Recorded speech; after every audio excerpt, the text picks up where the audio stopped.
जब आप उन्नाव रेप पीड़िता का केस पढ़ोगे तो आपको यकीन नहीं होगा कि कोई इंसान अपने आप को बचाने के लिए किस हद तक नीचे गिर सकता है। यह बात है जून 2017 ईस्वी की, जब एक लड़की कुलदीप सेंगर जो कि विधायक हैं, उनके यहाँ नौकरी मांगने के लिए जाती है तो उनके साथ रेप कर दिया जाता है। जब लड़की अपना एफआईआर दर्ज करवाने जाती है पुलिस स्टेशन में, तो पुलिस वाले उनका एफआईआर लिखने से मना कर देते हैं क्योंकि एक एमएलए विधायक का केस था। जून 2017 से लेकर मार्च 18 के बीच में लड़की और उनके घर वाले पूरी जी जान लगा देते हैं कम से कम एफआईआर तो हो जाए, लेकिन एक नहीं सुनी जाती है। पुलिस वाले उनको डिनाई कर देते हैं, कोई एफआईआर नहीं लिखते हैं। फिर लड़की अपने आप को न्याय दिलाने के लिए 8 अप्रैल 2018 ईस्वी को सीएम हाउस के सामने आत्मदाह की कोशिश करती है, जिसके बाद यह खबर पूरी भारत में फैल जाता है और लोग इसके समर्थन में आते हैं और नेशनल मीडिया भी इसको पहली बार कवर करती है। इस घटना के महज एक दिन बाद अर्थात 9 अप्रैल 2018 को इसके पिता को एक झूठे केस के आरोप में गिरफ्तार कर लिया जाता है और पुलिस कस्टडी में इतना टॉर्चर किया जाता है उनको कि उनको आईसीयू में शिफ्ट करना पड़ता है। उनकी हालत बहुत गंभीर हो जाती है। फाइनली जब प्रेशर बनता है तो कहीं जाकर एक एफआईआर दर्ज होती है 13 अप्रैल 2018 को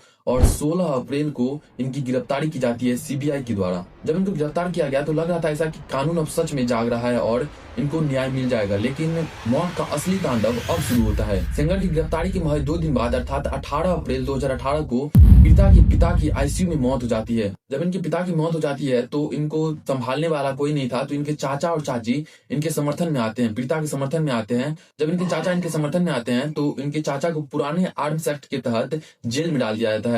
फिर 28 जुलाई 2019 ईस्वी को एक और घटना होती है। जब पीड़िता अपने वकील और कुछ रिश्तेदार के साथ रायबरेली जेल जा रही होती है तो अपोजिट साइड से आ रही ट्रक इनको टक्कर मार देती है और इस घटना में उनके रिश्तेदार की मौत हो जाती है। वकील और खुद पीड़िता काफी घायल हो जाते हैं। जब बाद में इसकी जांच की जाती है तो वो जो ट्रक था उनका भी तार कहीं ना कहीं एमएलए से जुड़ रहा था। पीड़िता को मारने के लिए और अपने आप को बचाने के लिए किस हद तक साजिश की जा रही थी, इस बात से अंदाजा लगा सकते हैं। लेकिन एक निडर लड़की अपने आप को न्याय दिलाने के लिए हर साजिश को नाकाम कर रही थी। यह घटना इतनी बड़ी हो चुकी थी कि इस पर प्रधानमंत्री तक को टिप्पणी करना पड़ा था। इन सब चीजों के बाद अगस्त 2019 ईस्वी को सुप्रीम कोर्ट में इसकी हेयरिंग होती है एंड फास्ट ट्रैक ट्रायल की मदद से 16 दिसंबर 2019 ईस्वी को कुलदीप सेंगर को उम्र कैद की सजा सुनाई जाती है और 25 लाख रुपए का जुर्माना भी भरने का निर्देश दिया जाता है। इतना हाई वोल्टेज ड्रामा होने के बाद 2025 ईस्वी में दिल्ली हाईकोर्ट फिर से उन्हें जमानत दे देती है